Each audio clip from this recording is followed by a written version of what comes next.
नमस्कार. आंतरराष्ट्रीय संबंध विषयाच्या कोर्समध्ये आपलं स्वागत आहे. आजपासून आपण नवीन चॅप्टर सुरुवात करत आहोत, ज्याचं नाव आहे भारत आणि शेजारील राष्ट्रांचे संबंध.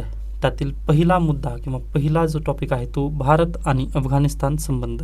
ओके, आता अफगाणिस्तान थोडासा अगदी अतिशय महत्त्वाचा असलेला, परंतु त्याला थोडंसं निग्लेक्ट केलं जातं. त्या देशाकडे आपण आता पाहणार आहोत. तर हा आपला प्यारा भारत इथं दिसत असेल किंवा हे प्राकृतिक भारत देशाचा मॅप दिसत आहे तुम्हाला, बरोबर. मग तुम्ही हे जिओग्राफीमध्ये शिकणारच आहात, तरी देखील आता आपल्याला इथं थोडीशी गरज आहे त्यानिमित्ताने. तर हे अशा पद्धतीने पामीर नॉट आहे. तुम्ही जिओग्राफीमध्ये ही पामीर नॉट पाहिलीच असाल. मग ह्या पामीर नॉटपासून हे हिमालयन रांगा गेलेल्या आहेत, ही काराकोरम रांग गेलेली आहे, हे कुनलुन शान, त्यानंतर हे टिएन शान, त्यानंतर हे हिंदूकुश माउंटेन गेले आहेत. मग आता एवढी जी हिमालयन एवढ्या ज्या पर्वतरांगा सांगितल्या, त्यापैकी तुम्हाला कोणत्या ओळखीच्या वाटत आहेत? तर एक हिमालयन रांग, त्याच्यानंतर दुसरी आहे काराकोरम रांग, बरोबर. ह्या आपल्या भारतीय आहेत, त्यामुळे नक्कीच लक्षात आलं. पण दुसरी एक आहे हिंदूकुश रांगा. ओके, हिंदूकुश रांगावरून काय आठवते तुम्हाला? थोडंसं इतिहासात गेल्यासारखं वाटत आहे ना? तर बिलकुल यस. तर झालेलं काय होतं, आता अगदीच आपण थोडंसं प्राचीन भारताच्या इतिहासामध्ये जाऊयात. ओके, पूर्व 326 म्हटल्यानंतर कोण आलं? चंद्रगुप्त मौर्य, धनानंदचं राज्य होतं आपल्या मगध साम्राज्यावरती. इथे कुठेतरी मगध साम्राज्य चालू होतं व धनानंद त्याचा राजा होता. धनानंद राजा बसलेला होता त्यावेळेस अलेक्झांडर द ग्रेट, ओके, तो ग्रीसकडून येत होता. ओके, म्हणजे अशा पद्धतीने तो येत होता व त्याला लक्षात आलं की म्हणजे गांधारमध्ये तक्षशिला गांधार येथे आचार्य चाणक्य राहत होते. मग त्यांना लक्षात आलं की अलेक्झांडर द ग्रेट अशा पद्धतीने येत आहे. तर अलेक्झांडर द ग्रेट येत होता. मग अगदीच तो हिंदूकुश माउंटेनच्या जवळपास आला, किंवा अगदी समजून घ्या तुम्ही.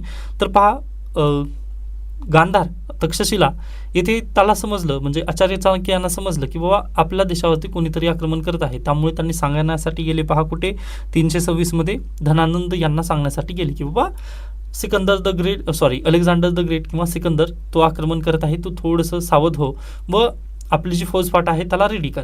परंतु धनानंदनी आचार्य चाणक्याचा अपमान केला. आचार्य चाणक्याचा अपमान केल्यानंतर झाली काय समस्या तर नक्कीच आचार्य चाणक्य यांना आला राग व त्यांनी यांचं साम्राज्य उलटून टाकलं. हे तुम्ही इतिहासामध्ये पाहिलाच असाल. पण या सगळ्यांमध्ये गोष्ट खरी आपल्यासाठी महत्त्वाची काय, तर ह्या हिंदूकुश माउंटेनचं महत्त्व. ओके, अलेक्झांडर द ग्रेट पण अशाच पद्धतीने वापस गेला होता, म्हणजे त्यांनी 2 ते 3 तुकड्यांमध्ये ते वापस गेले होते, बरोबर आहे. आता अगदीच मी परत म्हणतोय, मला इतिहासामध्ये आता हे सगळं चांगल्या पद्धतीने शिकवेन मी. आता इतिहासाचं नाही तर आंतरराष्ट्रीय संबंधाचं लेक्चर घेत आहे, त्यामुळे थोडंसं तुम्ही या विषयाकडे या. मला हे समजून सांगायचं होतं हिंदूकुश माउंटेनचं महत्त्व. तर हिंदूकुश माउंटेन काय होतं, तर मग भारत देशावर जे कोणी आक्रमण करेल त्याला थांबवण्याचा पहिला रस्ता म्हणजेच काय, Hindu Kush mountain. I hope point लक्षात आलेला असेल. ओके, त्यामुळे अफगाणिस्तानला याच्या पूर्वी पण बफर स्टेट म्हणून घोषित करण्यात आलेलं होतं. आता फक्त हे चंद्रगुप्त मौर्य यांच्या काळात नाही. आता चंद्रगुप्त मौर्य किंवा मगध साम्राज्याच्या वेळेस फलफूल झालं अगदी एवढं मोठं जरी झालेलं असलं तरी त्यांनी काय केलं होतं तर हिंदूकुश माउंटेनला बफर झोन या पद्धतीनेच, म्हणजे हिंदूकुश माउंटेनवरती जर कोणी आलेलं असेल तर लगेच आपल्याला दिसतं, कारण ही माउंटेन म्हणजे इथं जर तुम्ही बसलात तर डायरेक्टली या प्रदेशातून कोण येत आहे, या प्रदेशातून कोण येत आहे हे आपल्याला नक्कीच समजतं.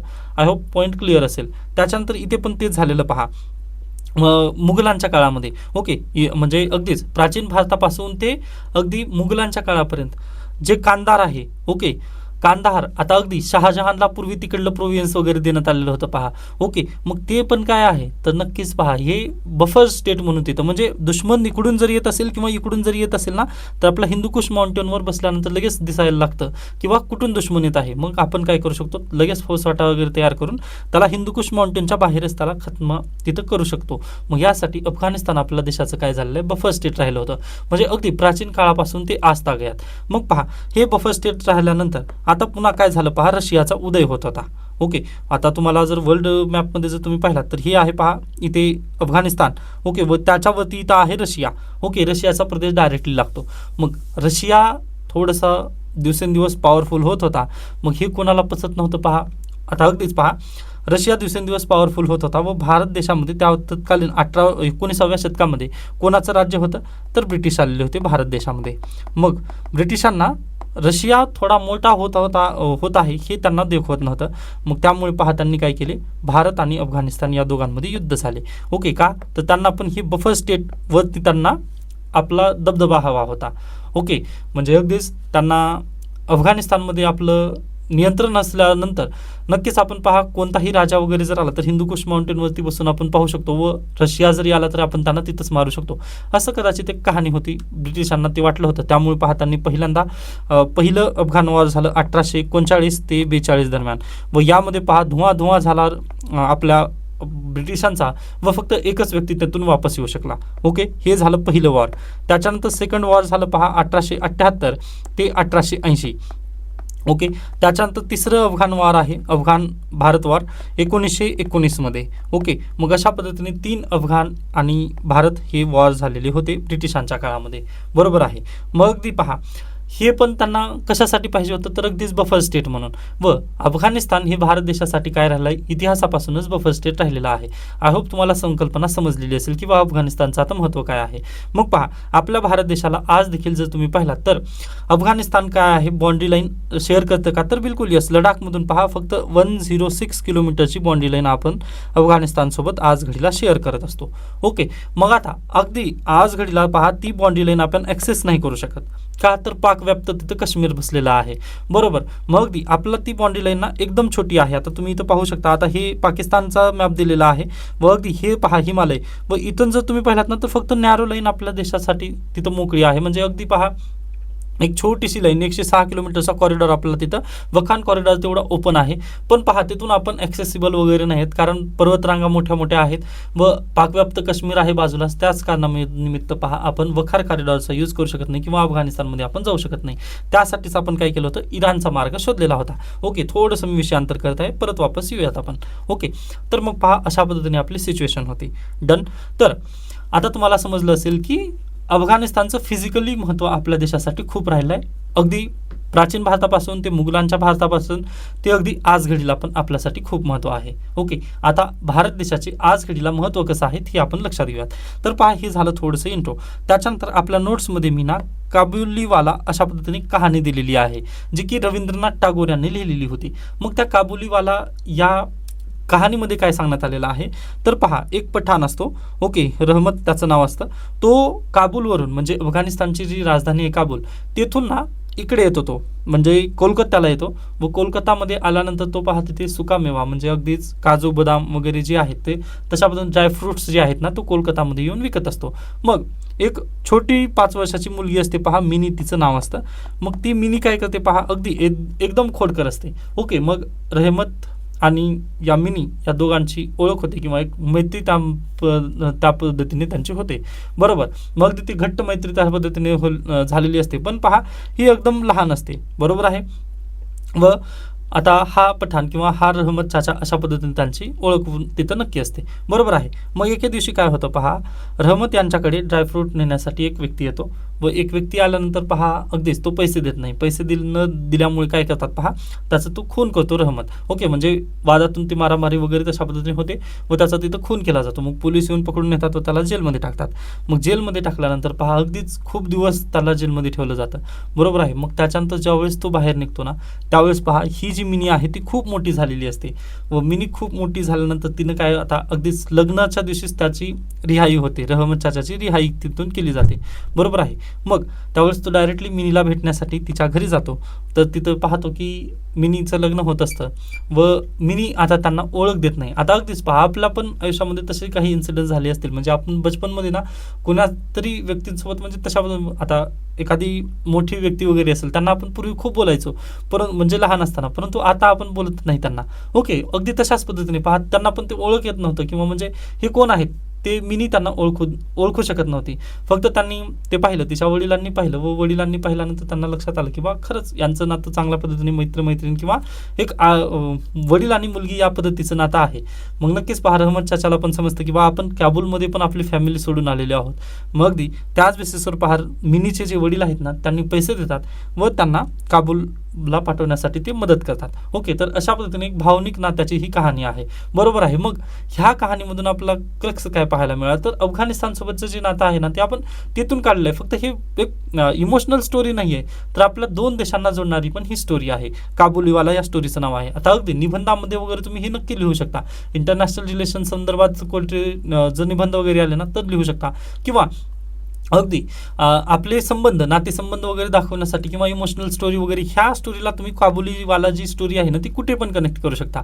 ओके, आता फक्त ह्या स्टोरीला मी क्रक्स सांगितलेलं आहे, तुम्हाला हे थोडंसं स्टोरीला फुलवायचे आहे. रवींद्रनाथ टागोर यांची ही स्टोरी आहे. ओके, जर अशा पद्धतीने तुम्ही एकदम हटके जर लिहिणार नाही आन्सर तर खूप तुम्हाला चांगले मार्क मिळून जातील पहा. ओके, तर हे थोडंसं इथून आपल्या चॅप्टरची सुरुवात झालेली आहे व जे नोट्समध्ये मी हे सर्व काही दिलेलंच आहे. बरोबर, मग पहा काबुलीवाला किंवा अगदी अफगाणिस्तानसोबत आपले चांगले नातेसंबंध राहिलेले आहेत हे आपण दोन्ही पद्धतीने दाखवून दिलेलं आहे. एक आहे पहा आपल्या माउंटेन पद्धतीनुसार किंवा एक फिजिकलनुसार पण आपल्याला अफगाणिस्तानची मदत आहे व नातेसंबंधामध्ये पण आपल्याला अफगाणिस्तानसोबत नाते अगदीच आपले दृढ आहेत, हे आता आपण इथं सिद्ध केलेलं आहे. बरोबर, मग आता याच्या पुढे गेल्यानंतर पहा आता अगदीच ब्रिटिशांनी काय केलं पहा, 3 वेळेस अफगाणिस्तानसोबत युद्ध केलं होतं. मग याच दरम्यान पहा त्यांनी काय केलं, त्यांना भीती होती रशिया आपल्यावरती आक्रमण करेल, म्हणजे ब्रिटिश भारतावरती रशिया आक्रमण करेल याच्या भीतीमुळे त्यांनी काय केले होते पहा, अफगाणिस्तानला आपलं बफर स्टेट त्यांनी तयार करणार होते. ओके, आता बफर स्टेट म्हणजे काय तर नक्की पहा एक इम्पॅक्ट म्हणजे जोराचा इम्पॅक्ट आपल्यावरती डायरेक्टली येऊ नये त्यामुळे पहा इथे एक म्हणजे आता इथून एखादी वस्तू येत आहे व या दोघांच्या मध्ये काहीतरी ठेवणं. आता इथं मी आहे व माझ्यावरतीच एखादं जर दगड येत असेल तर दगड जर माझ्यावरती कोणी मारलेलं असेल ना तर मी माझ्या हातात जी वस्तू आहे ना ती समोर करण्याचा प्रयत्न करेन. बरोबर आहे, मग ते काय माझं बफर आहे. ओके, आता ही बफर स्टेटची डेफिनेशन वगैरे परीक्षेला विचारलं जात नाही परंतु तुम्हाला लक्षात यावं या नात्याने सांगितलं मी. तर पहा दुसरीकडून जर आक्रमण होत असेल तर माझ्याजवळ जी काही आहे ती मी त्याला मध्ये ठेवणं. मग अशा पद्धतीने आपल्या दोघांच्या आड जे काही आपला संरक्षण भिंत असं लक्षात ठेवा तुम्ही. ओके, संरक्षित राज्य किंवा संरक्षित भिंत अशा पद्धतीने तिथं उभारली जाते, त्यालाच बफर स्टेट आपण तिथं कन्सिडर केलेलं आहे. बरोबर आहे, मग पहा बफर स्टेट म्हणून आपण अफगाणिस्तानचा वापर केला किंवा आपले नातेसंबंध म्हणून पण आपण अफगाणिस्तानचा वापर तिथं झालेला आहे फार पूर्वीपासून. ओके, मग याच बेसिसवर पहा 1893 मध्ये 1893 मध्ये ब्रिटिशांनी ड्युरँड लाईन अस्तित्वात आणली. आता ही ड्युरँड लाईन काय आहे तर पहा आता अगदी हे पाकिस्तान होतं का पूर्वी तर नाही, ब्रिटिश भारत होता पूर्वी पूर्ण. आता म्हणजे हा पहा ना तुम्ही हे इथपर्यंतचा जो आहे ना हे पूर्ण आपला काय होता ब्रिटिश भारत होता. त्याच्यानंतर पहा इकडं जे म्यानमार आहे ते पण ब्रिटिश भारताचाच हिस्सा होता 1893 मध्ये. बरोबर, मग त्यांनी काय केले पहा अफगाणिस्तानला आपल्याला काय करायचं होतं तर बफर स्टेट करायचं होतं व बफर स्टेटची बाउंड्री आपल्याला निश्चित राहावी या नात्याने पहा ब्रिटिशांनी काय केलं तर हे जे प्रांत आहे याचे 2 तुकडे केले व ड्युरँड लाईन अशा पद्धतीने त्यांनी बाउंड्री लाईन तिथे अस्तित्वात आणली. हे पहा अशा पद्धतीने ड्युरँड लाईन. मग ड्युरँड लाईन अस्तित्वात आणल्यामुळे झालं काय पहा तर अफगाणिस्तान आणि पाकिस्तान म्हणजे आता सध्याला ते ब्रिटिश भारतच होतं तत्कालीन वेळेस. मग ब्रिटिश भारत आणि अफगाणिस्तान या दोघांमध्ये त्यांनी डिवायडेशन केलं व अगदीच पहा त्यावेळेस त्यांनी डिवायडेशन कसं केलं पहा अगदी जशा पद्धतीने आज घडीला भारत आणि बांगलादेशची बाउंड्री ओढली गेली त्यानंतर भारत पाकिस्तानची बाउंड्री लाईन ओढली गेली ना तशाच पद्धतीने त्यांनी कोणतीही स्टडी न करता डायरेक्टली त्यांनी पहा बाउंड्री लाईन ओढली. ओके, मग बाउंड्री लाईन ओढल्यानंतर आता काय होणार आहे पहा बलुचिस्तानमधील जे बलूच पीपल आहेत ओके आणि हे जे खैबर पख्तूनवा जो रिजन आहे येथील ज्या ट्राईब आहेत ना त्यांची घरं आणि त्यांचे नातेसंबंध आहेत ना ते डिवाइड झाले. बरोबर, मग ती पहा अफगाणिस्तानच्या पीपलला त्यांनी कन्सिडर न करता जी काही बाउंड्री लाईन ओढली गेली मग त्याला अफगाणिस्तानचे जे पीपल आहेत ते कन्सिडर करतील का की बाबा ही बाउंड्री लाईन यस मला मान्य आहे म्हणून तर बिलकुल नाही. पहा अफगाणिस्तानला त्यांनी चर्चेमध्ये वगैरे सहभागी न करून घेता ब्रिटिशांनी डायरेक्टली ही लाईन ओढली यामुळे पहा यांचं रिजन डिवाइड झालं. आता हे पहा ना तुम्ही बलूच पीपलचं जे हे रिजन आहे ना याला आपण थोडंसं डार्क करून दाखवलेलं आहे पहा. तर हे अशा पद्धतीने त्यांचं रिजन आहे. बरोबर, पण ब्रिटिशांनी डायरेक्टली पहा यांच्या मधोमध अशा पद्धतीने लाईन ओढली. लाईन ओढल्यामुळे काय झालं पहा बलूच पीपल काय झाले डिवाइड झाले. ओके, मग त्यासाठीच पहा आज देखील पाकिस्तानमध्ये मागणी होते बलुचिस्तान आम्हाला सेपरेट राज्य द्या. का तर पहा त्यांचं जे रिजन आहे बेसिकली ते अफगाणिस्तानमधून आले आहेत किंवा त्यांचं जे त्यांनी ओळख सांगतात ते अफगाणिस्तानची ओळख सांगतात. ओके, त्यामुळे परंतु ब्रिटिशांनी हे काम केलं यासाठी पहा ते आता परेशान होत आहेत की बाबा बलुचिस्तान यासाठी त्यांची मागणी वगैरे जोर धरत असते दिवसेंदिवस. बरोबर आहे, वरती जर गेला तर खैबर पख्तूनवा ओके हे अशा पद्धतीने आणि हा जो रिजन आहे तो नॉर्थ वेस्ट फ्रंटियर रिजनचा आहे तो. ओके, मग पहा हा खैबर पख्तूनवा रिजन त्याच्यानंतर हा बलुचिस्तानचा रिजन किंवा बलूच पीपलचा. ओके, तर अशा पद्धतीने पहा त्यांचे स्ट्राईप तिथे डिवायडेशन झाले. मग हे बिलकुल अफगाणिस्तानला मान्य नव्हतं पहा. ओके, आता ही पण ड्युरँड लाईन पण तुम्हाला समजली असेल. ही कधी स्थापन झाली आहे 1893 मध्ये. ओके, तर आता हे पण बेसिक मी तुम्हाला समजावून सांगितलेलं आहे. त्याच्यानंतर आता येऊयात आपण भारत देशाला स्वतंत्र करूयात. ओके, एवढं लक्षात आलं ना तर ठीक आहे. त्याच्यानंतर पहा भारत देश स्वतंत्र झाला 1947 मध्ये. मग 1950 मध्ये पहा आपण भारत देशाने कोणासोबत अफगाणिस्तानसोबत मैत्रीचा करार केला की बाबा बाबा आपण दोघं जण मित्र आहोत. परंतु पहा अगदी वरून वरून मैत्री ती होती, आपण इंटरनली मित्र नव्हतो अफगाणिस्तानचे. कारण पहा अफगाणिस्तानला वाटायचं की बाबा भारताकडून मला काय भेटणार आहे, किंवा म्हणजे यांचं चालत असतं, आपल्याला काय गरज आहे असं म्हणून अफगाणिस्तान आणि भारत देशाची मैत्री झाली होती तशी, परंतु ते आपल्यासाठी काही असं चांगले मित्र वगैरे बिलकुल नव्हते. ओके, मग हे झालं. त्याच्यानंतर पहा 1948 1950 तर झालं. त्याच्यानंतर पहा 1947 पासून ते अगदीच 1964 पर्यंत आपले पंतप्रधान राहिले होते जवाहरलाल नेहरू. मग जवाहरलाल नेहरू यांचं निधन झाल्यानंतर पहा पंतप्रधान कोण बनले, तर लाल बहादूर शास्त्री बनले. ओके, लाल बहादूर शास्त्री. ओके, मग लाल बहादूर शास्त्री पंतप्रधान बनल्यानंतर पहा अगदीच त्यांचा टेन्युअर अगदी 2 वर्ष म्हणजे अगदी 1.5 वर्ष पद्धतीनेच असल्यासारखा आहे, म्हणजे एकदम कमी दिवस त्यांचा टेन्युअर आहे. ओके, तर पहा त्याच्यानंतर आणखीन एक महत्त्वाचं म्हणजे प्राईम मिनिस्टरचा कार्यकाळ तुम्हाला थोडंसं म्हणजे प्राईम मिनिस्टरशिप लक्षात ठेवायची आहे. आता मी एक चॅप्टर जो आहे ना तो शेवटी शिकवणार आहे. का शेवटी शिकवणार आहे, कारण पहा आता तुम्हाला मी वेळोवेळी सांगत जाईन. आता जवाहरलाल नेहरू यांच्या काळातील जे अफगाणिस्तानसोबतचे संबंध होते ते कशा पद्धतीने होते, तर त्यांच्यामध्ये काहीच घडामोडी झाली नाही, त्यामुळे ते शिकायचं नाही. परंतु पाकिस्तानसोबतचे त्यांचे संबंध कसे होते, अमेरिकेसोबतचे संबंध कसे होते, हे आपण प्राईम मिनिस्टर वाईजच शिकणार आहोत प्रत्येक देशासोबत. ओके, त्यामुळे निश्चिंत राहा की हा चॅप्टर कुठे गायब झाला वगैरे, मला ते अगदीच तुम्हाला कशा पद्धतीने चांगलं समजेल हे देण्यासाठी मी हा प्रयत्न करतोय. तर अगदी आपण प्राईम मिनिस्टरशिप आता अशाच पद्धतीने जाणार आहोत की कोणत्या प्राईम मिनिस्टरशिपच्या काळामध्ये कशा पद्धतीने संबंध होते. मग शेवटच्या चॅप्टरमध्ये मी सांगणार आहे तुम्हाला की जवाहरलाल नेहरू यांची फॉरेन पॉलिसी अशा पद्धतीने होती, त्यानंतर पंतप्रधान नरेंद्र मोदी यांची फॉरेन पॉलिसी अशी आहे. ओके, मग रिअलिस्टिक, आयडियलिझम वगैरे हे जे सर्व पॉईंट आहेत ना ते वेळोवेळी आपण क्लिअर करत जाणार आहोत प्रत्येक देशासोबत कशा पद्धतीने आहेत. व परीक्षेला प्रश्न कसा येतो, तर अगदी लेटेस्ट 6 महिन्याच्या आत कोणत्या देशासोबत कसे संबंध आहेत त्या पद्धतीने येणार आहे. बरोबर, मग तुम्ही इतिहासाची जोड आणि सध्याच्या प्राईम मिनिस्टरची जोड लावूनच तुम्हाला एक्झाममध्ये लिहायचं आहे. ओके, वेळोवेळी ते सांगेन, फक्त थोडंसं ट्रस्ट ठेवा. त्याच्यानंतर वापस येऊयात. पहा 1964 मध्ये जवाहरलाल नेहरू यांचं निधन झाल्यानंतर अगदी पहिले पंतप्रधान होते व देशाला स्वातंत्र्य करण्यामध्ये त्यांचं योगदान पाहता व अगदीच पहा तेव्हाचे जे लीडर्स होते ते जवाहरलाल नेहरू यांना खूप मानत. बरोबर आहे.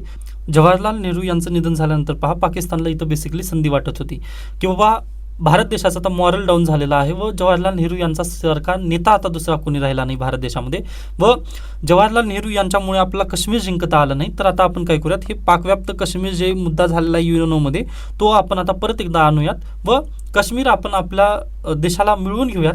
यासाठी तत्कालीन पाकिस्तानचे अध्यक्ष अयूब खान आणि परराष्ट्र मंत्री होते पहा भुट्टो. ओके, पुन्हा त्यांचा पण इतिहास आपल्याला पाहायचा आहे, त्यामुळे ही 2 नावं लक्षात ठेवा. अयूब खान यांनी काय म्हटले, आपण आता काय करूयात, स्पेनच्या वेळेस म्हणजे अगदी पहा इसवी सन मध्ये 8व्या शतकामध्ये ना स्पेनवर जशा पद्धतीने मुस्लिम सैनिकांनी विजय मिळवला होता व त्याचं नाव पण पहा ऑपरेशन जिब्राल्टर ठेवण्यात आलं होतं. ओके, हे जिब्राल्टरचं युद्ध किंवा जिब्राल्टर. Okay, Gibraltar. ओके, तर पहा स्पेनमध्ये विजय मुस्लिम सैनिकांनी मिळवला होता जिब्राल्टर येथे 8व्या शतकामध्ये. मग त्याचंच नाव यांनी ऑपरेशन जिब्राल्टर ठेवलं व त्यांनी अशा पद्धतीने एक प्लॅन बनवलं पहा की आपण काय करायचं, आपले जे सैनिक आहेत पाकिस्तानी सैनिक जे आहेत ते POK मध्ये जातील. ओके, पाकव्याप्त काश्मीरमध्ये जातील व तिथे जाऊन जनतेला पाकिस्तान सारखं राहण्यासाठी किंवा पाकिस्तानकडे त्यांचं मन वळवण्यासाठी प्रयत्न करतील व वेळ मिळवल्यानंतर पहा पाकिस्तानकडे त्यांचं मन मिळवून काय करतील ते पहा जे पाकव्याप्त काश्मीर आहे ते कुठे जाईल, मग पाकिस्तानमध्ये त्याचं विलीन करून घेऊयात. अशा पद्धतीने एक ब्युटिफुल त्यांनी प्लॅन आखला होता. बरोबर आहे. मग पहा पाकव्याप्त काश्मीर मधील जी जनता होती ते कोणाच्या साईडने होती, तर भारत देशाच्या साईडने होती. मग तिथे पहा पाकिस्तानचे जे सैनिक आहेत ना ते घुसखोर केले, ऑपरेशन जिब्राल्टरनुसार ते घुसखोर झाली, परंतु पाकव्याप्त काश्मीरमधील जी जनता आहे ना त्यांनी सपोर्ट केली इंडियन आर्मीला. ओके, मग इंडियन आर्मीला त्यांनी सपोर्ट केल्यानंतर झालं काय पहा, लगेच आपली इंडियन आर्मी ॲक्टिवेट झाली व त्यांचा परिपूर्णरित्या खात्मा केली. ऑपरेशन जिब्राल्टर त्यांचं फसलं तिथंच. व आपण पाकव्याप्त काश्मीरच्या आपण पुढे जाऊन तिथं पहा आपण आपला गाडा रोवला व म्हटलो आता आपण जिंकलेले आहोत व आपण त्यांचाच प्रदेश काबीज केला. बरोबर आहे. मग हे त्यांना समजलं, जे अयूब खान आहेत यांना समजलं की बा आपण ब्लंडर केलेलं आहे काहीतरी, म्हणजे आपण जे चालू होतं त्याला न ठेवताना आपण कदाचित जास्त लालचेपोटी काय केलेलं आहे, आता ब्लंडर करून ठेवलेलं आहे. मग पहा हे जे ऑपरेशन जिब्राल्टर पाकिस्तान राबवत होतं ना त्यावेळेस तत्कालीन प्राईम मिनिस्टर कोण होते भारत देशाचे, तर लाल बहादूर शास्त्री. व लाल बहादूर शास्त्री म्हणजे अगदी हाईटसाठी छोटे होते. मग कोणालाही वाटलं नव्हतं पहा की लाल बहादूर शास्त्री असं काम करतील की बाबा पाकिस्तानला सळो की पळव करतील. ओके, आणखीन त्यांची एक स्टोरी यायची राहिलेली आहे. ओके, तर पहा म्हणजे लाल बहादूर शास्त्री यांच्याकडे पाहिलं ना तर त्यांना वाटायचं नाही कोणाला किंवा हा व्यक्ती अशा पद्धतीने निर्णय वगैरे घेऊ शकेल, तडकाफडकी निर्णय वगैरे घेऊ शकेल म्हणून. ओके, पण त्यांनी तसा निर्णय घेतला व जे ऑपरेशन जिब्राल्टर आहे ना ते त्यांचं फसलं. मग ऑपरेशन जिब्राल्टर फसल्यानंतर उलट पहा पाकव्याप्त काश्मीरमधील काही जमीन भारत देशामध्ये आली. मग भारत देशामध्ये त्यांची जमीन आली, त्यामुळे पहा पाकिस्तानचे जे राष्ट्राध्यक्ष आहेत यांना समजलं की बाबा लाल बहादूर शास्त्री यांच्यासोबत आपण जास्त काही पंगा घेऊ शकत नाही, परंतु आपली जी जमीन त्यांच्याकडे गेली ना ती तर जमीन आपल्याला वापस आणावं लागेल, अन्यथा ही जी लष्कर प्रमुख वगैरे ते आपल्यावरती थू करतील. मग यासाठी पहा त्यांनी नवीन ऑपरेशन त्यांनी आखलं व त्या नवीन ऑपरेशनचं नाव दिलं पहा operation grand slam. Okay, operation grand slam. मग ऑपरेशन ग्रँड स्लॅम त्यांनी राबवण्याचा प्रयत्न केला. मग ऑपरेशन ग्रँड स्लॅमनुसार परत एकदा आता त्यांनी काय केलं पहा, दुसऱ्या बाजूने डायरेक्टली काश्मीरमध्ये अटॅक करण्याचा प्रयत्न केला. व काश्मीरमधील जे आपले हायवे आहेत त्यावरती कब्जा, जसं कारगिलमध्ये NH-1ला त्यांनी कब्जा करण्याचा प्रयत्न केला होता बाकी की डायरेक्टली आपण जर एका नॅशनल हायवेला जर कब्जा केला तर हे पूर्ण संपर्क तुटतं, भारत देशाचं काश्मीरसोबतचं संपर्क तुटतं व काश्मीरला आपण पाकिस्तानमध्ये विलीन करून घेऊ शकतो. असं एक ब्युटिफुल थॉट येतात त्यांना कधी पण पाकिस्तानवाल्यांना, म्हणजे की बाबा आपण असं करू शकतो की काय, म्हणजे एक काय म्हणतात ते आता ते मला आठवत नाही आहे, म्हणजे एक मुंगेरी लाल की हसीन सपने, अगदी तशा पद्धतीने पहा त्यांचे हसीन सपने असतात. ओके ठीक आहे, वापस या. तर पहा ऑपरेशन ग्रँड स्लॅमनुसार पण त्यांना वाटलं की बाबा आपण काय करूयात आता तत्कालीन जे हायवे वगैरे होते त्याला आपण कब्जा करूयात व पाकिस्तान आपल्याकडेच सॉरी काश्मीर जे आहे ते परत आपल्याकडेच येईल व ही एक शेवटची संधी आहे असं अयूब खान यांना वाटलं. मग हे कोणाला समजलं त्यावेळेस, परत पंतप्रधान लाल बहादूर शास्त्री यांना समजलं. मग लाल बहादूर शास्त्री यांना आला राग. मग त्यांनी लष्कर प्रमुख जे आहेत त्यांना बोलून घेतले व त्यांनी म्हटलं की आता मला सांगा आपण पाकिस्तानला कशा पद्धतीने काउंटर करतो. मग त्यांनी काय म्हटलं पहा, आपण डायरेक्टली पंजाबवरून ऑपरेशन लाहोर करूयात आपण. ओके, पंजाबमधून डायरेक्टली आपण आपली बॉर्डर ओपन करूयात व डायरेक्टली ऑपरेशन लाहोर करायचं. ओके, मग लाल बहादूर शास्त्री यांनी ह्याला हरी झंडी दाखवली व आपल्या देशाने चालू केलं पहा ऑपरेशन लाहोर. व अगदी शेवटचे 10 मिनिट राहिले होते पहा, म्हणजे 10 मिनिट जर आणखीन आपण सैन्याला जर ओपन केलं असतं तर लाहोर कदाचित त्यावेळेस 1965ला आपल्या ताब्यात नक्की आलाच असता. ओके, मग लाल बहादूर शास्त्री यांनी सर्व धुराही केली. मग पाकिस्तानने सगळे ऑपरेशन ग्रँड स्लॅमसाठी पहा त्यांचे जे रणगाडे वगैरे होते, जे सर्व काही मिलिटरी सैन्य वगैरे आहे ना ते काश्मीरमध्ये पाठवत होतं. मग पहा त्यांना काश्मीरमध्ये पाठवल्यानंतर अगदी लक्षात आलं की बा ऑपरेशन लाहोर आलेलं आहे, भारतानं ऑपरेशन लाहोर ओपन केलं आहे. हे ज्यावेळेस पाकिस्तानला समजलं ना त्यावेळेस त्यांचे जे सगळे रणगाडे आहेत ना ते वापस त्यांनी लाहोरकडे ठेवले. ओके, किंवा तरी देखील पहा इतिहास तज्ज्ञ किंवा जे काय म्हणू शकतात डिफेन्स एक्सपर्ट आहेत ना ते म्हणतात की 10 मिनिट जर लाल बहादूर शास्त्री यांनी आणखीन जर फक्त 10 मिनिट जर ओपन ठेवलं असतं युद्ध तर नक्कीच आपण लाहोरवरती कब्जा केला असता. परंतु पहा अगदी भारत शांतता प्रिय देश आहे, या निमित्ताने आपण नक्कीच त्याला पुन्हा मापास घेतली. मग त्याच्यानंतर 1965चं वर्ष अशाच पद्धतीने गेला. सप्टेंबर-ऑक्टोबर महिन्यामध्ये हे युद्ध चालू होतं. मग त्याच्यानंतर 1966मध्ये ताशकंद येथे करारासाठी लाल बहादूर शास्त्री गेले व तिथून पुन्हा त्यांनी वापस येऊ शकले नाहीत. पाहता मग तिथे काय झालं, आता मूवी वगैरे तशाबद्दल आलं परंतु मी त्यावरती विश्वास ठेवत नाही व तुम्हाला मी सांगत नाही की तुम्ही त्या मूवी वगैरे पहा, रिकमेंडेशन नाही आहे. पहा आता अगदीच आता त्याबद्दल आपल्याला बोलता येणार नाही, प्रश्नचिन्ह नक्कीच आहे. त्यांचं निधन ताशकंद येथे कशा पद्धतीने झालं हे आपल्याला सांगता येत नाही. तर अशा पद्धतीने पहा 1965चं भारत पाकिस्तान ही युद्ध झालं. ओके, आता तुम्ही म्हणाल की सर आपलं भारत आणि अफगाणिस्तानचं रिलेशन चालू आहे व तुम्ही भारत पाकिस्तानचं काय घेऊन आलात मध्ये. ओके, तर पहा प्लीज मला असं थोडंसं हे करू द्या, म्हणजे तुम्हाला प्रत्येक पॉईंट समजून येऊ द्यात व अगदी तुम्हाला म्हणजे कुठेही गेलात ना तर आपलं भारत देशाचे रिलेशन फक्त हे इंटरनॅशनल रिलेशन या सब्जेक्ट पुरतं पाहू नका, तर भारत देशाला कशा पद्धतीने दुसरे देश पाहतात व नजरिया कसा आहे हे समजण्यासाठी तुम्हाला हे लेक्चर्स करायचे आहेत.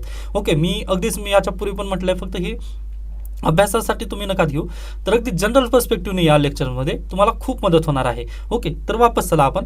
तर पहा 1965ला हे युद्ध झालं व 1966ला म्हणजे भारताचे तत्कालीन पंतप्रधान लाल बहादूर शास्त्री एकदम कठोर पद्धतीचे होते, म्हणजे दिसायला एकदम सॉफ्ट होते. व त्यांनी एक लाईन पण बोललेली आहे पहा की I am not as simple as I look.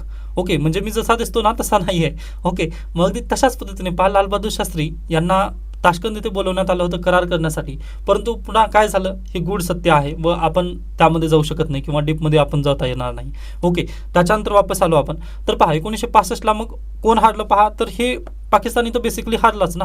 Okay, मग पाकिस्तान हारल्यानंतर जसं पहा आपल्या पण गल्लीमध्ये छोटे बच्चे तुम्ही ज्यावेळेस लहान होता त्यावेळेस खेळत असताना ना काही असतात, म्हणजे एकदम जर ते स्वतः हारलं ना तर ते स्वतःच रडत असतात. अगदी तशा पद्धतीने पहा इथे पाकिस्तान हारला व तो स्वतः रडत कुणाकडे गेला, त्यांच्या म्हणजे आता जातात, परंतु पहा तो गेला युनायटेड नेशन्समध्ये व तिथं जाऊन रडायला लागला की बाबा मला मला भारत देशाने खूप मारलेलं आहे, माझ्यावरती आक्रमण वगैरे केलं, म्हणून तो तिथं जाऊन रडत होता. मग रडत असल्यावर भारत देशाने पण तिथं चांगल्या पद्धतीने प्रतिनिधित्व केलं व भारत देशाने म्हटलं की बा तू असं का म्हणू शकतोस.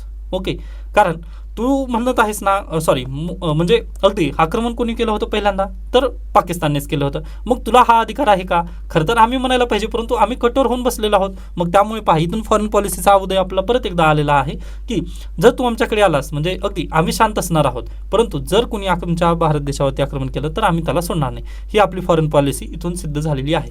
आता लक्षात आलं ना. आता जर तुम्हाला फॉरेन पॉलिसीमध्ये जर कदाचित विचारण्यात आलं की बाबा भारत देश कधीही आक्रमण करत नाही पहिल्यांदा, पण जर आक्रमण केलं तर सोडत नाही, तर उदाहरण देऊ शकता का नाही? तर बिलकुल यस. आपण कारगिलला पण तेच केलं आहे, इथं पण आपण तेच करण्याचा प्रयत्न केला. पाकिस्तानला आपण सळोखीकरण करून ठेवलं होतं. बरोबर आहे. मग वापस या. मग पहा इथे युनायटेड नेशन्समध्ये गेल्यानंतर आपला विषय निघाला. त्यांनी म्हटलं की बाबा पाकिस्तानने म्हटलं नाही नाही नाही नाही, पाकिस्तानचे जे पाकव्याप्त काश्मीरमधील जी जनता आहे ना ती माझ्या बाजूने आहे. मग पहा भारत देशाने प्रूफ करून दाखवलं की पहिल्यांदा आक्रमण कोणी केलं होतं, तर पाकिस्ताननेच केलं होतं भारत देशावरती आक्रमण. ओके, आम्ही फक्त त्याला एक डिफेन्सिव्ह पद्धतीने मात देत होतो असं भारत देशाने प्रूफ करून दाखवलं युनायटेड नेशन्समध्ये. त्यावेळेस पाकिस्तानने काय म्हटलं, पहा नाही नाही नाही हे चुकीचं बोलत आहे की पाकव्याप्त काश्मीरमधील जी जनता आहे ना ती आमचीच आहे, तुम्ही एकदा त्यांना विचारून पहा. असं कोण म्हटलं? पाकिस्तानने म्हटलं. मग त्यालाच म्हणतात पहा right to self determination. Okay, right to self determination. Okay, आता हे म्हणजेच काय, तर पहा तिथं जनतेमध्ये एकदा मतदान घ्यायचं व मतदान घेतल्यानंतर पाकव्याप्त काश्मीरमध्ये जी जनता म्हणेल त्याकडून ते निर्णय जाईल. अशा पद्धतीने हे काय म्हणू शकतात त्याला आत्मनिर्णयाचा हक्क, अशा पद्धतीने हा हक्क आलेला आहे. ओके, याच्यापूर्वी पण पहा जुनागडमध्ये वगैरे आपण तशाच पद्धतीने केलो की बा जनताला कुणाकडे जायचं आहे, भारत देशामध्ये जायचं की पाकिस्तानमध्ये जायचं, असा आपण तिथं राईट टू सेल्फ डिटर्मिनेशनचा हक्क तिथं बजावलेला होता. बरोबर आहे. मग तिथं पण तेच झालं पहा पाकिस्तानमध्ये. त्यानंतर पहा सिक्कीममध्ये पण हेच झालेलं होतं.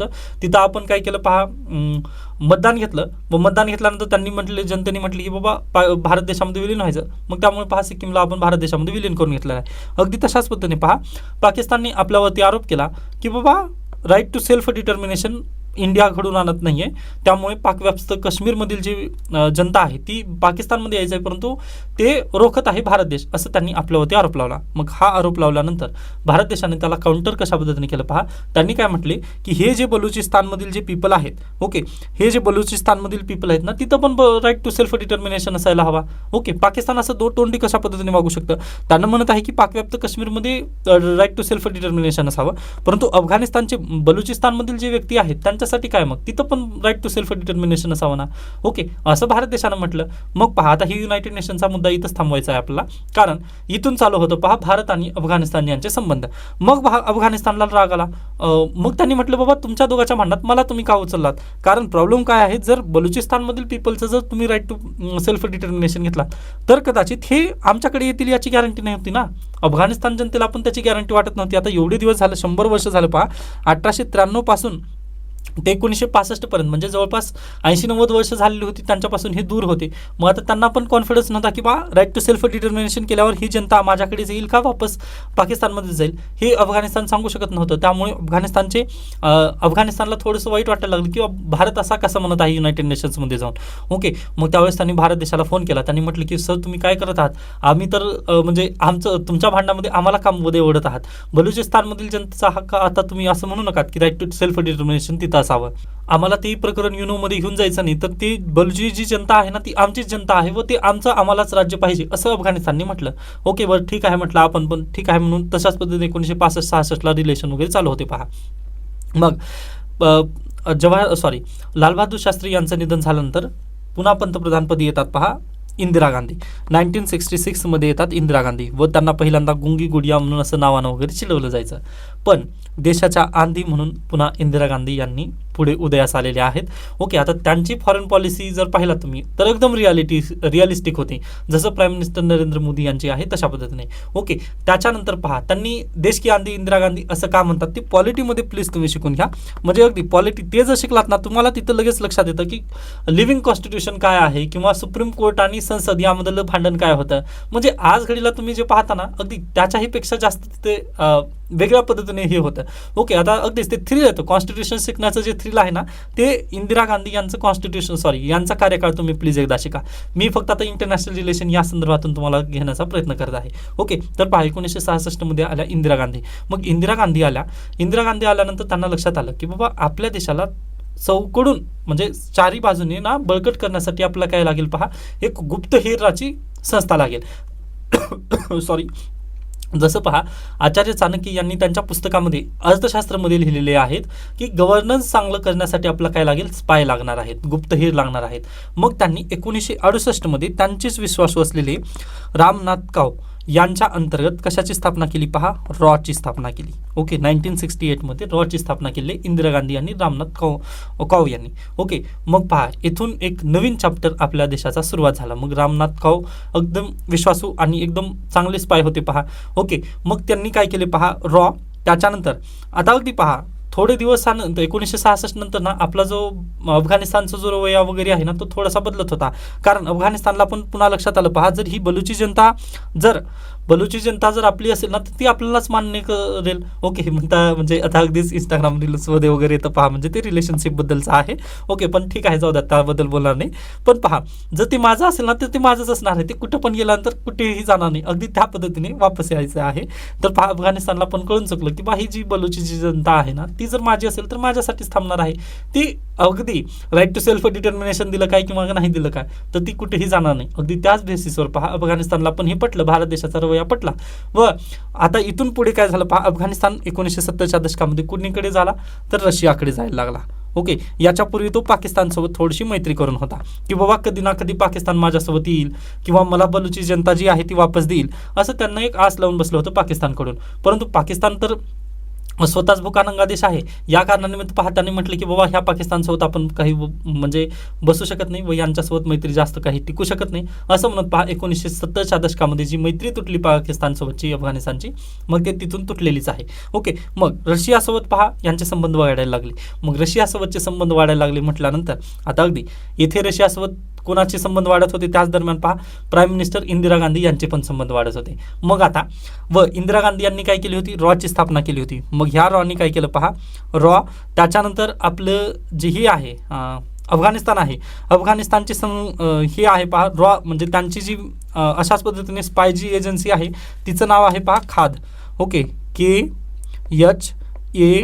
आता ह्याचं फुल फॉर्म वेगळंच आहे, ते आपल्यासाठी गरजेचं नाही, परंतु हे रॉ प्लस खाद आणि प्लस KBG.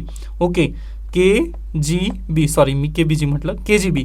आता अगदीच KGB ही कोणाची आहे तर अगदी ही आहे रशियाची. ओके, व व्लादिमीर पुतीन पण KGBचे सदस्य राहिले होते, अशा पद्धतीने आपल्याकडे सध्याला सोशल मीडियावरती वगैरे येतं पहा. मग ते काय आहे तर रशियाची ती स्पाय एजन्सी होती. ओके, मग आता पहा रॉ, खाद आणि KGB हे तिघजण एकत्र आले व तिघजण एकत्र येऊन त्यांनी काय केलं पहा, हे जे बलुची पीपल आहेत, ओके, हे जे बलुचिस्तानमधील जे पीपल आहेत ना यांना थोडंसं त्यांनी पैसे वगैरे द्यायला लागले की बाबा तुम्ही काय करा, इथं अगदीच पाकिस्तानला थोडंसं सतवावा, अशा पद्धतीने त्यांनी तिघजण एकत्र येऊन एक पार्टी तिथं काढण्याचा प्रयत्न केला किंवा फंडिंग इथं चालू केली पहा. पाकिस्तानमधील ही जी जनता आहे यांना फंडिंग ते देऊ लागले. ओके, मग हे फंडिंग इथं यायला लागल्यानंतर पहा बलुचिस्तानमधील जी जनता आहे ना ती पाकिस्तानला थोडंसं परेशान करत होती. मग पाकिस्तानला परेशान करत असताना ते परत अगदी 1947ला पाकिस्तान पण स्वतंत्र झाल्यानंतर तो डायरेक्टली अमेरिकेकडेच गेला होता. मग 1954ला त्यांनी डायरेक्टली सामावून घेतलं होतं त्यांच्या गटामध्ये अमेरिकेने पाकिस्तानला. ओके, मग हे सर्व झाल्यानंतर पहा इथं बलुचिस्तानमध्ये आता काय झालं पहा, भारत, अफगाणिस्तान आणि रशिया ह्या तिघांनी एकत्र मिळून पहा इथं फंडिंग वगैरे चालू केली बलुचिस्तानमध्ये. त्यासोबतच अफगाणिस्तानमधलं सरकार उलथण्यासाठी पण यांनी प्रयत्न केला 1973 मध्ये. व 1973 मध्ये त्यांनी काय केलं पहा, तत्कालीन राजे होते अफगाणिस्तानचे राजे जाहीर शाह. ओके, 1973 मध्ये पहा 1973 मध्ये जाहीर शाह राजे होते अफगाणिस्तानचे जाहीर शाह. ओके, जाहीर शाह हे थोडेसे मवाळवादी होते किंवा म्हणजे यांना हे पटत नव्हतं पहा. मग अगदी रॉ, KGB आणि खाद या तिघांनी एकत्र येऊन ह्या राजे जाहीर शाह यांना खुर्शीवरून बाजूला केलं व तिथे आले पहा मोहम्मद दाऊद खान यांना जाऊन बसवलं. मग आता मोहम्मद दाऊद खान कशामुळे आता हे झाले असतील बरं, तर पहा मोहम्मद दाऊद खान जे होते ना ते एकदम पहा पाकिस्तानच्या विरोधात बोलायचे, म्हणजे एकदम अगदीच बलुचिस्तान, प्रो बलुचिस्तान, म्हणजे बलुचिस्तान आम्हाला हवाच आहे. किंवा त्यानंतर हे जे खैबर पख्तूनवा जो रिजन आहे कुठे गेला, हा जो रिजन आहे तो पण आमचाच आहे, आम्हालाच पाहिजे. म्हणजे पाकिस्तानसोबत ते लगेच लोहा लेने केले तयार, अशा पद्धतीने त्यांची सिच्युएशन होती. म्हणजे ते खूप कट्टरवादी होते पाकिस्तानसोबत. ओके, मग त्याच दरम्यान पहा झालं काय, मग हे अमेरिकेला समजलं. अमेरिकेने मग लगेच काय केलं पहा, 1975 पासून त्यांनी जे शस्त्रसाठा आहे ते पाकिस्तानसाठी ओपन केला. बाबा घे म्हटले तू, आता तुला गरज आहे खूप, तर लगेच त्यांनी पहा शस्त्र वगैरे पुरवल्या त्यांनी चालू केलेले होते. व याच दरम्यान पहा 1970च्या दरम्यान आता इकडे भारत देशासोबत कोणाचं युद्ध चालू झालं, म्हणजे पूर्व पाकिस्तानचा. हा इथं जो बांगलादेश आहे ना, त्या बांगलादेशमध्ये पण आता आपण लढत होतो. ओके, कशासाठी, तर अगदीच पहा पूर्व पाकिस्तान जो आहे त्याला आपण बांगलादेश म्हणजे स्वतंत्र राष्ट्र करून तिथं निर्मिती त्यांची करून दिलेली आहे. व हे श्रेय कोणाला जातं, तर पहा अगदी इंडियन आर्मी आणि Indira Gandhi. Okay, prime ministership Indira Gandhi यांची होती. मग त्यावेळेस पहा त्यांनी तशाच पद्धतीने कठोर निर्णय घेत त्यांनी डायरेक्टली पाकिस्तानचे 2 तुकडेच करून टाकले. त्यामुळे पहा पाकिस्तानला खूप मोठा आघात झाला होता. म्हणजे ते काय म्हणू शकता, एकदम कोपऱ्यात रडत वगैरे बसले होते, अशा पद्धतीने ती सिच्युएशन होती. व त्याच दरम्यान आता 1973मध्ये इथं अफगाणिस्तानमध्ये सरकार उलटवून टाकून आपण दुसरं नवीन सरकार आणलेलं होतं दाऊद खान यांचं. बरोबर, मग दाऊद खान यांचं सरकार आल्यानंतर पाकिस्तानला आता नवीन एक आघात आला होता की बाबा आता काय होईल माझं. ओके, मग याच वेळेस त्यांना अमेरिका मदतीला आला होता पहा.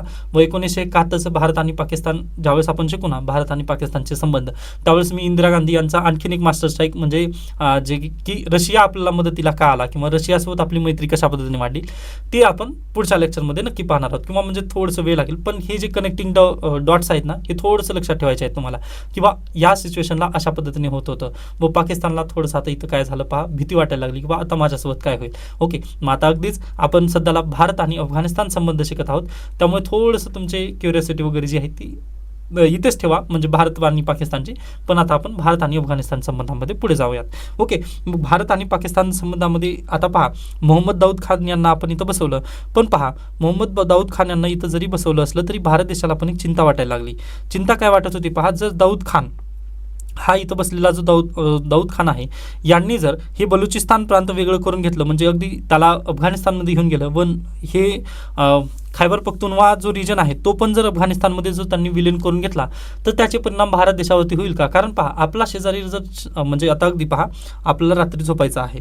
ओके, म्हणजे हे आपलं घर आहे व आपल्याला शांत रात्री झोपायचं आहे, बरोबर. मग शांत आपण झोपू शकतो, पण आपले जे शेजारी आहेत ना ते पण शांत झोपायला पाहिजेत. जर इथं जर दंगा असेल, इथं जर डीजे वाजत असेल, तर तुम्हाला चांगली झोप लागणार आहे का, तर बिलकुल नाही. पहा मग हे भारत देशाला पण ना थोडंसं भीती वाटायला लागली होती की बा की आता आपण कसं, म्हणजे इथे जर खरंच बलुचिस्तान वगैरे झालं व पाकिस्तान जर अनरेस्ट व्हायला लागलं तर आपण काय करायचं. मग हे थोडेसे प्रश्न इंदिरा गांधी यांना पण सतावत होते. पण पहा तत्कालीन वेळेस आर्यन काव हे थोडंसं इंदिरा गांधी यांना साथ चांगल्या पद्धतीने देत होते. त्यानंतर सॅम मानेकशॉ, त्यांच्यावरती मूवी पण आलेली आहे पहा. म्हणजे अगदी जरी मूवी पाहत असाल ना तर थोडंसं त्यामध्ये फिक्शन असतं, हे लक्षात ठेवणं गरजेचं आहे. थोडंसं माइंड ओपन ठेवूनच तुम्ही मूवी वगैरे पहा, परंतु सॅम मानेकशॉ त्यावेळेस होते, हे पण पॉईंट तुम्हाला गरजेचं आहे. ओके, त्याच्यानंतर पहा आता पुढे काय झालं. मग पहा आत्ताच आपण पाहिलं होतं की अमेरिका पाकिस्तानला काय शस्त्र पुरवठा वगैरे करायला लागला. त्यांनी म्हटलं की बाबा तुला खरंच याची गरज आहे, घे हे, म्हणजे जे वेपन्स वगैरे आहेत ना ते त्यांनी द्यायला लागले. मग पहा हे वेपन्स वगैरे दिल्यानंतर आता पाकिस्तानला पण लक्षात आलं की आपण काय करूता, भारत देशांची, अफगाणिस्तानची आणि रशियाची तिघांची एकत्रित आघाडी झाली आहे ना, तसंच आपण आता काय करूयात, जे ISI आहे पाकिस्तानची जी ISI संघटना आहे ना, यांनी काय केलं पहा, यांनी पण एक पैसा वगैरे देऊन ना त्यांनी दाऊद विरोधी संघ अफगाणिस्तानमध्ये क्रिएट केला. ओके, मग आता ISIने पहा अफगाणिस्तानमध्ये त्यांनी पण जसं भारत देशाने बलुचिस्तानमध्ये असेट आपले क्रिएट केले होते ना, अगदी तशाच पद्धतीने अफगाणिस्तानमध्ये आता ISIने म्हणजे पाकिस्तानने असेट क्रिएशन चालू केलं. व त्यामधूनच पहा जमात ए इस्लाम नावाची संघटना त्यांनी ओपन केली. मग पहा 1975मध्ये जमात ए इस्लाम ही जी नावाची संघटना आहे ना, यांनी मोहम्मद दाऊद खान यांचं जे सरकार आहे ना ते पाडण्याचा प्रयत्न केला, किंवा म्हणजे त्यांना विरोध देऊन ना त्यांना खाली बसवण्याचा प्रयत्न केला. परंतु हा प्रयत्न त्यांचा अयशस्वी झाला. मग अयशस्वी प्रयत्न झाल्यानंतर पहा यांचे चेहरे लगेच लक्षात येतात ना, समोर येतात. मग ती पहा जमात ए इस्लाम या संघटनेमध्ये पण पहा इथं फूट पडली. मग आता इथं 2 संघटना झाल्या, एक जमात ए इस्लाम पूर्वीची होती व दुसरी आली हिजबे ए इस्लामी अफगाण. ओके, हिजबे ए इस्लामी अफगाण. आता यांची नावं वगैरे गरजेची आहेत का लक्षात ठेवण्यासाठी? तर गरजेची नाहीत, परंतु ज्यावेळेस इंटरनल सिक्युरिटी वगैरे तुम्ही शिकताना त्यावेळेस कोणती दहशतवादी संघटना कुठे ॲक्टिव्ह वगैरे आहे ना, हे थोडंसं जर लक्षात असलं तर तुम्हाला पण नक्कीच चांगल्या पद्धतीने लक्षात येतं, यासाठीच आहे हे. ओके, तर पहा 1975 पर्यंत आता आपण इथं आलेले आहोत. मग त्यांनी मोहम्मद दाऊद खान यांचं सरकार पाडण्याचा प्रयत्न केलेला होता, परंतु तो अयशस्वी झाला व याला साथ कोणाची होती? तर अगदीच अमेरिकेची ही साथ होती पहा. व रशियाला आपला इथून साथ आहे. त्यामुळे मी सदैव म्हणतो पहा की एक फोन कॉल केल्यानंतर आपल्यासाठी कोण तयार असेल तर रशिया नक्की आपल्यासाठी तयार असणार आहे. त्याचं नेमकं कारण हे आहे की आपण रशियासोबत आता म्हणजे एका दिवसाचं नाही आहे हे नातं, तर भरपूर दिवसेंदिवस म्हणजे पिढ्यानपिढ्या हे नातं चालत आलेलं आहे. ओके, त्यामुळे जास्त करून मी माझ्या तोंडून पण तुम्ही नक्कीच ज्यावेळेस न्यूज अनालिसिस वगैरे करतो ना, त्यावेळेस तुम्ही ऐकलं असाल पहा की रशिया आपला दोस्त आहे, रशिया आपला दोस्त आहे. त्याचं नेमकं कारण ते आहे. व अमेरिकेला मी जास्त म्हणजे अमेरिकेला मी थोडंसं चांगलं म्हणत नाही. त्याचं नेमकं कारणच ते आहे की ज्या वेळेस आपल्याला म्हणजे मदत गरजेची होती ना, त्यावेळेस अमेरिकेने आपल्याला मदत केली नाही. ते एक समस्या आहे. ओके, तर आय होप आता तुम्हाला नक्कीच एवढं समजलं असेल. पहा आपण रोजचं 30 मिनिट 40 मिनिट वगैरे घेण्याचा प्रयत्न करणार आहोत. ओके, म्हणजे थोडं डेली एपिसोड वाईज वगैरे आपलं पाहायचं आहे.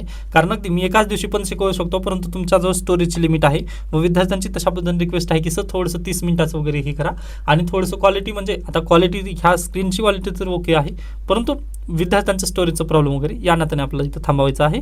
पण काळजी नका करू. जर तुम्हाला याबद्दल काही शंका काही सजेशन्स असतील तर तुम्ही मला नक्कीच कॉन्टॅक्ट करू शकता आणि सर्व विद्यार्थ्यांकडे हे कॉन्टॅक्ट वगैरे आहे. त्याच्यानंतर पहा मी हे पहिलं लेक्चर जे आहे ते यूट्यूबवरती पण आता अपलोड करणार आहे, कारण एक सध्याला प्रमोशन म्हणून. त्यामुळे अगदीच जे विद्यार्थी यूट्यूबवरती हे व्हिडिओ पाहत असतील त्यांनी जर ही बॅच हवी असेल तर 97 65 64 39 12 या नंबरवरती कॉन्टॅक्ट करून बॅच तुम्ही लावू शकता. त्याच्यानंतर अगदीच उद्यापासूनचे जे लेक्चर असतील ते फक्त आपल्या एक्सक्लुझिव्ह जे विद्यार्थी जॉईन केलेत बॅच त्यांच्यासाठीच असणार आहेत. ओके, तर इथे थांबूयात. धन्यवाद.